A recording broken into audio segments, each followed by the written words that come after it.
vai conversar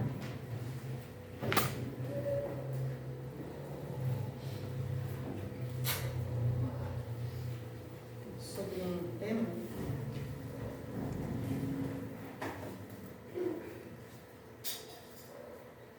Então a gente começa falando que por longos e difíceis caminhos, cada um de nós tem procurado se unir a Deus. Várias existências temos atravessado nessa procura, inventamos processos de adoração, fazendo oferendas em forma de louvor. Construímos palácios imensos, suntuosos, ofertando ouro. Sacrificamos os próprios semelhantes à frente de símbolos religiosos, acreditando que Deus fizesse honrarias. E até que, compadecendo-se da nossa ignorância, a Divina Providência enviou-nos alguém que nos instruísse, nos caminhos da elevação. E foi Jesus que veio. Veio nos ensinar que Deus não nos pede honrarias, não nos pede sacrifícios. Nos pede tão somente um coração cheio de fraternidade a serviço do bem. E se esmerou em ensinar que a comunhão com Deus vem através do socorro aos necessitados, dar esperança aos tristes, do amparo aos enfermos e do alívio aos sofredores. Então Deus não precisa de honrarias, nem de palácios suntuosos, nem de ouro. E a melhor forma de nós reverenciarmos a Deus começa com a caridade. E é sobre ela que vamos comentar hoje aqui. Porque muito se fala a respeito, muito se lê a respeito, mas na realidade muito pouco a praticamos. Na questão 886 do Livro dos Espíritos, Kardec perguntou qual é o verdadeiro sentido dessa palavra conforme Cristo entendia. E a resposta foi a seguinte: benevolência para com todos. Ou seja, bondade para com todos, indulgência para com as imperfeições alheias, compreensão, complacência para com os defeitos dos outros, visto que nós também somos criaturas imperfeitas e nós também temos defeitos. E o perdão das ofensas, não apenas 7 vezes, mas 70 vezes, 7 vezes. Perdoar não guardar mágoas, ressentimentos, ódio no coração é uma maneira de exercitá-la aqui na Terra. Quando a gente fala em benevolência, aqui está falando indulgência, para com as imperfeições, compreensão, complacência, que a gente ainda tem dificuldade, de exercer essas virtudes no nosso dia a dia, Estamos na luta ainda para aprender. Mas uma das maneiras da gente também conseguir insistir na prática dela no nosso dia a dia é lembrar que nós também necessitamos dela. Porque não são só os outros que são imperfeitos, que têm defeitos. Nós também somos imperfeitos, nós também temos defeitos. E a gente acha bacana quando alguém entende o nosso erro, quando perdoa, a nossa fala às vezes agressiva, a nossa fala indevida. Então, se a gente lembrar que a gente carece também dessa benevolência, eu acho que facilita com que a gente pratique ela com o outro. E antes de praticá-la com o outro, a gente pode começar praticando conosco mesmo. Por quê? Porque às vezes a gente erra e a gente não fica se cobrando pelo erro, não fica se criticando. Poxa, eu errei, eu não queria ter errado. A gente se cobra demais, a gente não é tolerante também com as nossas imperfeições. Então essa benevolência, ela na realidade ela começa com cada um de nós, no nosso dia a dia, depois para com os outros. E o perdoar, é entender o quê? Que o outro não estava num bom momento, que o outro ainda não aprendeu a lei do amor, que que o outro não aprendeu a lei do respeito. Entender e não guardar mágoas, né? Porque quando a gente guarda mágoa, ressentimento, a gente é o maior prejudicado. Porque o outro está seguindo a vida dele, às vezes, e só a gente ficou ali remoendo, né? Aquela tristeza, aquela mágoa. No Evangelho segundo o Espiritismo, no capítulo 13, nos fala de duas maneiras diferentes de praticar a caridade aqui na Terra. A primeira é a caridade material, a mais fácil delas, e a segunda é a caridade moral. A caridade material é tudo aquilo que nós pudermos doar materialmente falando, em favor dos nossos semelhantes. Então, na caridade material, a gente começa muitas vezes doando aquilo que a gente não quer, que a gente acha que não serve. Assim, às vezes uma roupa está com um buraquinho, ela está manchadinha, ela está bem feinha mesmo. A gente começa nessa prática da caridade material, às vezes doando assim. Aí a gente vai melhorando, a gente começa a doar aquilo que a gente não quer mais ou não nos serve, mas que está em ótimo estado. Só que a gente não quer mais. Quando chegarmos ao ponto de doar aquilo que realmente nos falta, vai nos faltar, estaremos praticando a melhor forma da caridade. Por quê? Porque quando a gente dá aquilo que pra gente não presta, a gente até joga fora, mas apareceu alguém, para mim não serve, mas para ele serve. Eu estou me desfazendo, né? Tirando o que estava ocupando espaço, me livrando. Quando eu dou o que eu não quero, mas que está em bom estado, eu também estou querendo limpar o espaço. Quando eu dou do que vai me fazer falta, é porque eu estou tendo empatia por aquela pessoa que vai receber. Por quê? Porque eu me coloquei no lugar dela. Vamos supor que seja uma pessoa que não tem um alimento dentro de casa. E eu fiz as minhas compras que dá para 30 dias, mas aquela pessoa não tem o que comer. Eu vou dividir. Então, o que eu vou fazer? Eu vou ter que esticar a minha compra de 15 para 30 dias. Mas aquela pessoa vai ter o que comer. Eu estou me colocando no lugar dela. Eu estou tendo empatia por ela. Eu estou tendo amor por ela. É diferente. Mas a gente vai chegar aí nesse dia, né? A gente está aqui para aprender. Que nem quando a gente pega e dá assim, a gente compra uma máquina de lavar nova, porque a outra estragou, aí a gente pega e quer dar para alguém, né? Mas a gente quer dar, mas a gente não manda arrumar. A gente às vezes fala, mas eu já estou dando, a pessoa quer arrumar. Né? Você só está querendo se livrar do objeto. Os espíritos nos falam que é a maneira mais fácil, né? E mesmo assim, sendo a mais fácil, nós reconhecemos que ainda nos custa muito praticá-la, exercê-la. Outra maneira muito mais difícil é a caridade moral. Por quê? Porque ela consiste em suportar uns aos outros. Aí a gente tem ainda bastante dificuldade de suportar os diferentes. As pessoas que são diferentes daquilo que a gente entende como verdade na vida, diferentes de nós, né? Que tem costumes diferentes de nós, falas diferentes de nós, e a gente ainda tem muita dificuldade. Por isso que ela é tão difícil.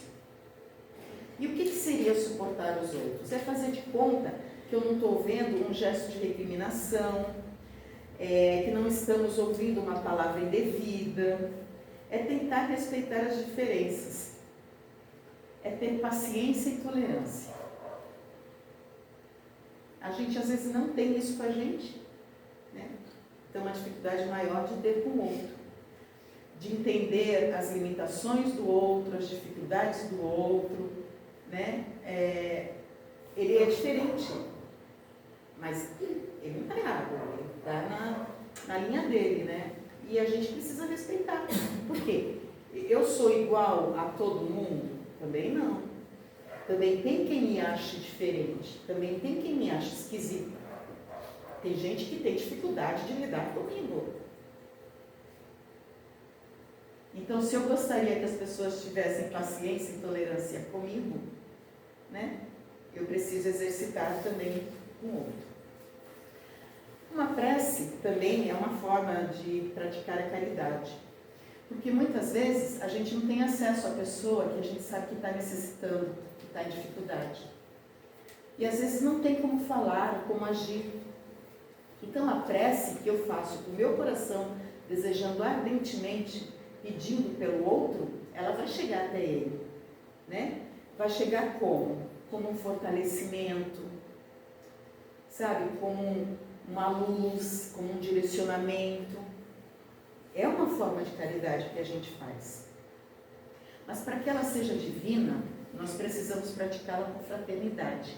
Ou seja, nós precisamos sentir o nosso semelhante como um irmão, que é o que ele é, né? Somos todos irmãos em Deus. Porque são aqueles que estão à nossa volta, os degraus que vão contribuir para que nos elevemos. Gente, eu estou com calor. Então, essas pessoas, um jeito da gente ser útil no mundo, na Terra, é auxiliando os que estão à nossa volta. São os nossos familiares, são os nossos amigos, as pessoas que a gente conhece no caminho. A gente não consegue evoluir, a gente não consegue ter merecimento se a gente não for útil a alguém. E esse ser útil, quando a gente fala em ser útil, não é ficar ali do lado da pessoa e fazer tudo que ela quer. Não é isso. Mas é nos momentos em que o outro necessitar e a gente puder, a gente fazer a nossa parte e auxiliar. Nas catástrofes que estão acontecendo no mundo, elas são uma forma de despertar a gente para a caridade. Porque quanta gente perde tudo, né? Perdeu roupa, perdeu os móveis, perdeu familiares, perdeu muita coisa. Então é a hora da gente arregaçar as nossas mangas e se colocar olhando o que eu posso fazer para auxiliar.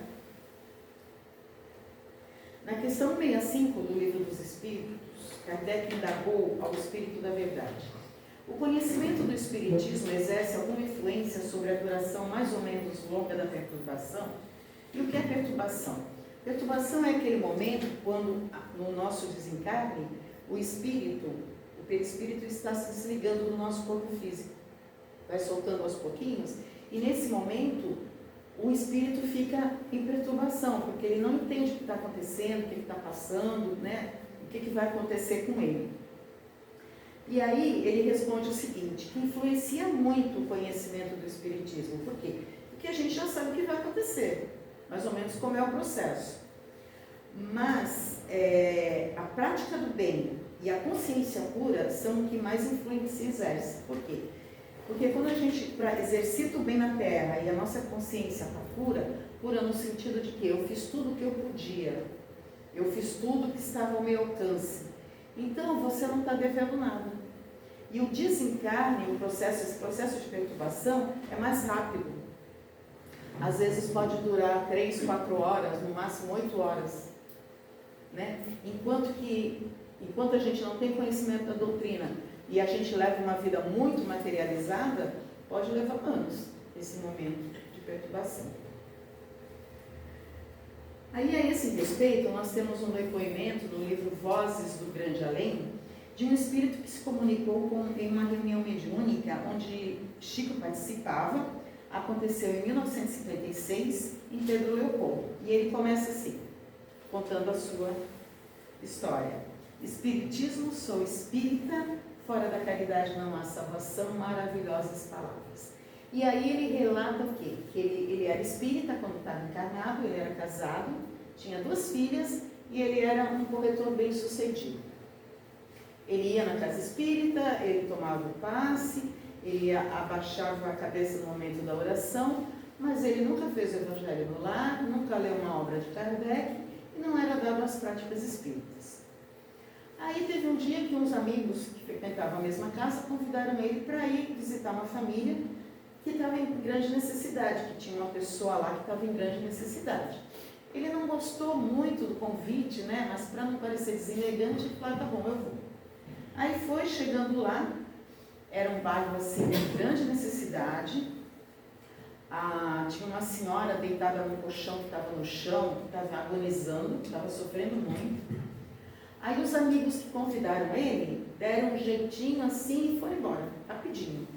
Ele não conseguiu sair. Quando ele percebeu, ele já estava ajoelhado, com a cabeça da senhora no colo, que isso ajudou para que aliviasse a respiração dela. E nesse momento ela acabou desencarnando ali no colo dele. Aí ele ficou todo nervoso, apavorado, pegou um dinheiro, deu para ajudar no enterro, né? E foi embora. E procurou esquecer esse dia. Aí passou um tempo, uns anos, aí ele veio a desencarnar. Mas como ele era uma pessoa muito materialista, ele acabou ficando por aqui mesmo, né? Ficou lá na casa dele, de vez em quando ele ia lá no salão, lá na casa espírita, mas sempre estava tão cheio, aí ficava sem graça de chamar e pouco desistia. Aí teve um dia que ele sentiu aquela necessidade de renovação, de ser útil, sabe? Aí ele fez uma prece, mas lá do fundo do coração dele, como ele nunca tinha feito na vida. Aí ele terminou a prece, aí veio o mentor falar com ele, falou para ele ir na casa. À noite lá na casa que ele frequentou quando encarnado, que ia ter um benfeitor, né, especial lá, que ia ouvir os pedidos de ajuda, né, de recomeço. Aí ele foi, aí 2 horas depois, né, que ele foi chamado, aí o benfeitor perguntou, o que você tem para falar, né, que mérito que você praticou na Terra, que justifica o seu pedido, né? Aí ele pensou, nossa, ele até lembrou dessa situação dessa senhora, mas ele pensou assim, mas eu fiz com tanta má vontade, né, que ele ficou até com vergonha de contar. Aí ele não sabia o que falar. E foi então que uma mulher lá no final do salão caminhou. Aí quem era? A senhora que ele ajudou. E ela pediu ao mentor ao favor dele, né, dizendo que enquanto ele sustentava a sua cabeça, ela pôde respirar melhor, né? Ela se sentiu assim envolvida com energias boas, energias fortalecedoras, assim. E o dinheiro que ele deu proporcionou que ela tivesse um enterro digno, né? Então ela pediu ao mentor por ele, né? Dizendo que ele merecia. Então, naquele momento, o mentor ofereceu para ele um trabalho que seria de atuar no auxílio dos desencarnantes na Terra. Ele encerra dizendo, sou espírita, fora da caridade não há salvação. Maravilhosas palavras. E aqui nós vemos que um ato que ele realizou a contragosto, né, de má vontade, foi o que lhe ofereceu meios de reencontrar o equilíbrio, que foi o trabalho que ele encontrou no plano espiritual. Agora, imaginemos nós um dia em que praticarmos essa ação com o simples desejo de ser útil. O tanto de bênçãos que não vão vir para nós. Porque a de má vontade já resultou nesse auxílio grande para ele, que foi muito grande. Imagina quando a gente praticar, né? No sentido de eu quero ser útil, eu quero auxiliar, eu estou me importando com o outro, o que eu posso fazer, né? Quando não me... porque às vezes a gente, para arregaçar as mangas, a gente tem que ser cutucado. A gente às vezes não vai assim, né? De boa vontade. André Luiz diz que o bem que fizermos é o nosso advogado em qualquer parte do universo. A gente não precisa que a pessoa que recebeu o bem retribua para a gente. A gente não precisa que a pessoa que recebeu o nosso bem nos agradeça. Porque o bem que eu fiz para ela será meu advogado em qualquer momento da minha vida que eu precisar. A gente, às vezes, eu escuto bastante, às vezes as pessoas, é ingrato, nem agradeceu, nem reconheceu que eu ajudei, nem nada. Eu li um livro não me recordo o nome agora, mas que ele dizia assim, que ele não estava preso ao agradecimento ou à retribuição. Ele auxiliava porque ele podia fazer. Porque naquele momento ele podia fazer, ele podia ser útil. Então, para ele, a pessoa não precisava agradecer, nem reconhecer, nem retribuir. Porque ele se sentia útil e se sentia bem só por poder auxiliar, por ter a oportunidade.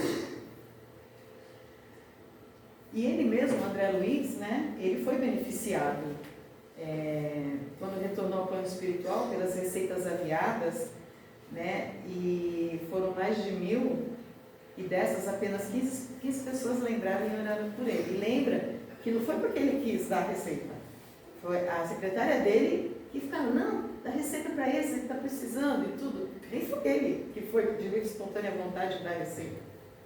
E na espiritualidade, além dos 15 que oraram por ele, contaram também os 1.000 que receberam a receita. Então, assim, vejam o tanto que ele recebeu. Ele ficou lá 8 anos, porque ele precisava despertar. Mas olha o tanto de ajuda que ele teve. Se vocês viram o filme ou leram o livro, o tanto de ajuda que ele teve. Perguntaram ao Chico, certa vez, onde Emmanuel era mais exigente com ele. E a resposta foi a seguinte: no trato com as outras pessoas. Tratar bem as pessoas não é só uma questão de educação, não é só uma questão de respeito, é uma questão de caridade. E que começa no lar, né? Porque se a gente trata bem lá fora, mas no lar a gente sai dando patada, aí já está errado, né? Toda ajuda, todo respeito, todo tratar bem começa no nosso lar, os nossos familiares.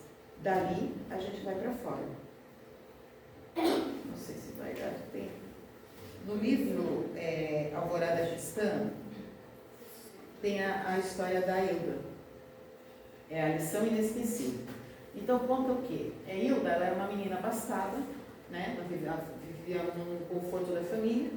E tinha uma menina que ia vender doces na porta dela. E toda vez que a menina chegava lá para vender os doces, sai daqui com esse tabuleiro, vai para outro lugar, sua bruxa. E sempre destratava. Toda vez ela destratava. Aí a mãe dela ia e falava, não, filha, não faz assim. Aí chegava assim para a menina, ai, que doces tão lindos. Quem nos fez assim tão perfeitos? Ah, foi a mamãe. Aí a mãe da Hilda ia comprar os doces. Aí repreendia, fala, filha, não fala assim. Porque hoje a gente está bem, mas a gente não sabe o dia de amanhã, né? Então a gente tem que tratar bem as pessoas. À noite o pai também falou com ela, conversou, explicou que isso não era a forma de tratar. E a menina foi lá mais vezes e toda vez ela tratava mal, não aprendeu. Aí passados uns 4 anos, o pai dela ficou doente e a família teve que gastar tudo que tinha, né? Dinheiro guardado, tudo que tinha para tentar salvar a vida do pai, mas não houve jeito. Ele desencarnou e a mãe ficou muito abalada com tudo que aconteceu e se adoentou. E a Hilda não sabia o que fazer, né? O que ela ia fazer, como é que ela ia comprar remédio para a mãe, como é que ela ia comprar alimento, o que ela ia fazer. Aí ela chorou muito, pediu a Deus, né, que desse um auxílio. Aí à noite ela sonhou com o pai dizendo para ela que ela ajudasse a mãe a fazer os doces, que ela fosse vender, né? Que isso ajudar nesse momento que elas estavam precisando. E foi o que ela fez. Aí a mãe fez os doces e ela foi vender. Aí como aconteceu lá com a Hilda, a molecada começou, sua bruxa, sai com esse tabuleiro para lá. Sai com isso daqui, vai vender isso aqui nada, sai daí, não sei o quê. E ela passou por esse momento. Aí ela foi, bateu numa casa modesta, tudo assim, bateu. Aí quem que saiu? A menina que vendia os doces na porta dela. Aí ela olhou para a menina e reconheceu. Ela falou, ixi, né, já pensou, a menina vai tratar ela mal, porque foi o que ela fez. Aí a menina chegou e falou assim, que doces tão perfeitos, quem os fez assim tão lindos? Aí ela falou, foi a mamãe. Aí a menina foi e comprou alguns doces. A Hilda foi embora, refletindo, e jamais iria esquecer a lição, né? Levante os caídos, você ignora onde seus pés tropeçarão. Hoje nós sabemos como estamos de saúde, se temos o que comer, se temos onde dormir, mas amanhã a gente não sabe, né? Muitas vezes, naquela pessoa que a gente tratou mal, que a gente foi grosseiro, que a gente foi áspero, é aquela que vai amanhã atender a gente no consultório ou no prédio público, no departamento público, né? E a gente vai lá pedir esclarecimento, pedir ajuda, e quando a gente vai ver quem é a pessoa que eu tratei mal, que eu fui grosseira, né? Então a gente precisa sempre entender que tem amanhã, que tem depois, tem depois, tem depois. Que a gente hoje está assim, mas eu não sei se eu vou viver assim até o fim da minha vida. Se eu não vou precisar de ajuda, né? Se eu não vou precisar de socorro.